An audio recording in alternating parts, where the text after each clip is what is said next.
Les fonctionnaires et agents de l'État ont entamé aujourd'hui une grève de 72 heures sur toute l'étendue du territoire national.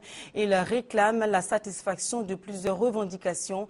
Notre équipe a fait le tour de certaines administrations publiques pour faire le constat. Mamadou Kwasi.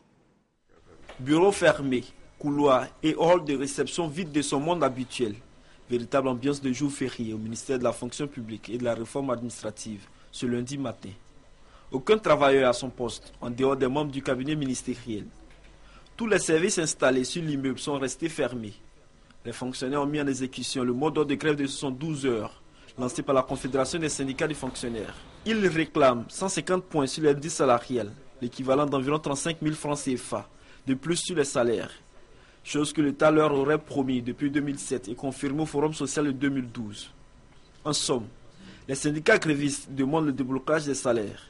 Si dans certaines administrations publiques, le mot d'ordre de grève est respecté, ce n'est pas le cas au ministère d'État, ministère du Plan et du Développement.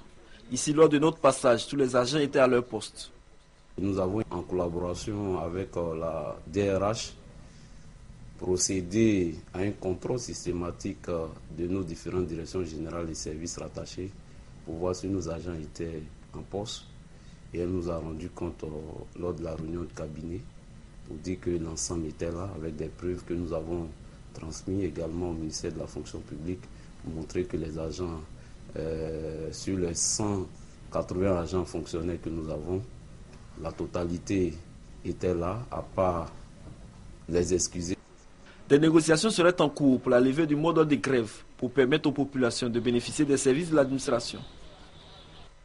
Je vous fais lecture de cet autre communiqué. Le ministre de la fonction publique et de la réforme administrative rappelle à tous les fonctionnaires et agents de l'État et à toutes les organisations syndicales du secteur privé les modalités de la grève dans les services publics définies par la loi. La grève doit être précédée d'une tentative de conciliation préalable entre les agents et l'administration.